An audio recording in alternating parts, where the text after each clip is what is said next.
여러분, 오일머니로 막대한 부를 쌓은 중동의 부자들이 지금 눈물을 흘리고 있다는 이야기 혹시 들어보셨나요? 이상하죠? 그런데 더 놀라운 건요. 미국이 이들을 돕는 척하면서 사실은 달러 족쇄라는 걸 채우려 하고 있다는 겁니다. 오늘 이 충격적인 이야기의 내막을 한번 제대로 파헤쳐 보겠습니다. 네, 바로 이 질문이 오늘 이야기의 시작점이자 가장 큰 미스테리입니다. 아니, 가만히 앉아서 기름만 팔아도 달러가 쏟아져 들어오던 그 나라들이 도대체 왜 갑자기 달러가 없어서 비명을 지르고 있을까요?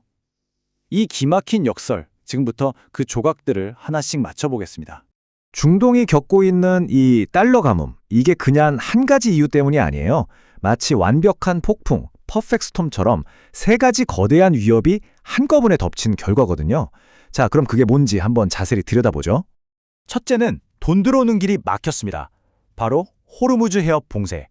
둘째는 오히려 독이 되어버린 강달러 현상. 그리고 마지막, 세 번째가 정말 치명적인데요. 바로 부자인데 현금이 없는 자산의 덫입니다. 이 세 가지가 어떻게 중동 경제의 숨정을 조이고 있는지 차근차근 살펴보겠습니다. 첫 번째 문제는 아주 직관적입니다. 중동 국가들의 주 수입원이 당연히 원유 수출이잖아요. 그런데 그 원유를 실어 나르는 가장 중요한 백길, 호르무즈 해협이 떡하니 막혀버린 겁니다. 수도꼭지가 잠겨버렸으니 달러라는 물이 들어올 리가 없죠. 가장 기본적인 돈줄부터 끊겨버린 상황입니다. 두 번째 문제는 조금 더 복잡해요. 바로 강달러의 역설이라는 건데요. 요즘 달러 가치가 엄청나게 올랐잖아요. 이게 중동 국가들한테는 직격탄이 된 겁니다. 왜냐하면 이들 대부분이 자국 통화 가치를 달러에 고정시켜 놓는 달러 페그제를 쓰거든요. 근데 달러 가치만 폭등하니까 자기네 돈 가치를 유지하려면 시장에 달러를 계속 풀어야 하는 거예요. 버는 달러는 줄었는데 써야 할 달러는 늘어나는 정말 미치고 팔짝 뛸 노릇인 거죠.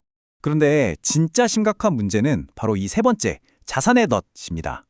여러분, 아니 외환 보유고에 달러 많다면서요? 그거 팔면 되는 거 아니에요? 라고 생각하실 수 있어요. 네, 근데 그게 그렇게 간단한 문제가 아닙니다.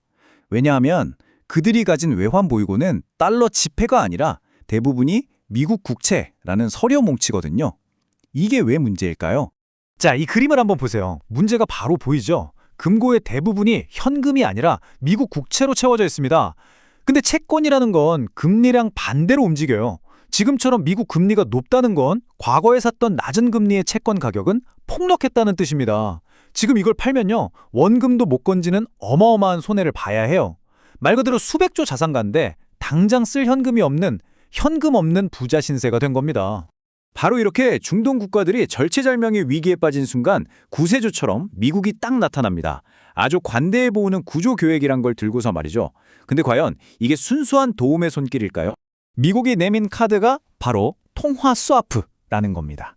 이게 뭐냐면요, 아주 간단하게 말해서 두 나라 중앙은행끼리 마이너스 통장을 터주는 거예요. 우리 급할 때 서로 돈 빌려주자 하고 약속하는 거죠. 당장 달러가 급한 중동에게는 정말 가뭄의 단비 같은 제안으로 들릴 수 있습니다. 심지어 스콧 베센트 미 재무 장관은 여기서 한술 더 뜹니다. 일시적으로 도와주는 게 아니라 아예 중동을 위한 상설 달러 펀딩 센터를 만들어주겠다는 거예요. 언제든지 달러가 필요하면 와서 빌려가라는 거죠. 와, 정말 파격적이죠. 자, 여기까지 들으면 미국이 정말 의리 있는 좋은 친구처럼 보입니다.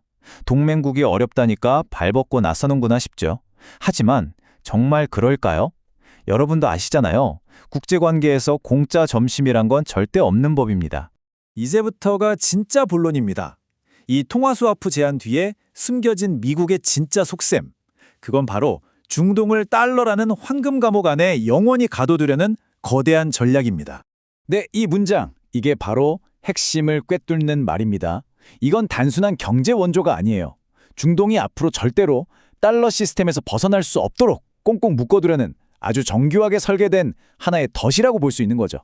미국의 첫 번째 속셈은 사실 자기들 집안 단속부터 하려는 겁니다. 한번 상상해 보세요. 중동 국가들이 현금이 급해서 가지고 있던 미국 국채를 시장에 막 쏟아낸다면, 즉 투매를 시작한다면 어떻게 될까요? 미국 국채 가격은 폭락하고 미국 금융시장 전체가 무너질 수도 있습니다. 미국 입장에선 정말 끔찍한 시나리오죠. 그러니까 미국의 전략은 이겁니다. 야, 친부야. 급하다고 집문짝 헐값에 떼다 팔지 말고 일단 내가 돈 빌려줄게. 그걸로 버텨. 바로 이거죠. 중동이 국채를 내다 파는 최악의 상황을 막고 대신 달러를 빌려줘서 급한 불만 끄게 만들겠다는 겁니다. 결국 자국 금융시장을 지키려는 고도의 계산인 셈이죠. 그리고 두 번째 속셈은 훨씬 더 노골적이고 공격적입니다. 바로 중국을 견제하는 거죠. 만약 미국이 도와주지 않아서 중동이 달러 대신 중국 위안화로 석유를 거래하기 시작한다면 달러의 기축통화 지위가 뿌리째 흔들릴 수 있습니다. 그러니까 통화 스와프라는 당근을 줘서 중동이 아예 궁극적으로는 쳐다도 못 보게 미리 쐐기를 박아버리려는 겁니다. 그런데 말이죠. 이 완벽해 보이는 미국의 계획에 생각지도 못한 변수가 생깁니다. 바로 미국 정부 내부에서 자기들끼리 싸움이 벌어진다는 거죠. 이야기가 점점 더 흥미진진해지지 않나요? 지금 이 갈등의 핵심이 바로 이겁니다. 한쪽에는 미국의 국익을 위해서라면 돈을 풀어서라도 중동을 잡아야 한다는 재무부가 있고요. 다른 한쪽에는 중앙은행의 독립성이 중요하다면서 정치적인 이유로 돈을 마구 찍어낼 수는 없다고 버티는 연준이 있는 겁니다. 미국 금융의 두 거대 권력이 정면으로 충돌하고 있는 거죠. 그러니까 재무부는 엑셀을 밟아서 중동을 붙잡고 싶은데 정작 돈줄을 쥐고 있는 연준이 브레이크를 걸어버릴 수 있다는 이야기입니다. 이 둘의 힘겨루기 결과가 어떻게 나오느냐에 따라서 이 거대한 계획의 성공 여부는 물론이고 세계 금융시장의 판도 자체가 바뀔 수 있습니다. 자, 그럼 오늘 이야기의 핵심 딱 3가지만 다시 정리해 드릴게요.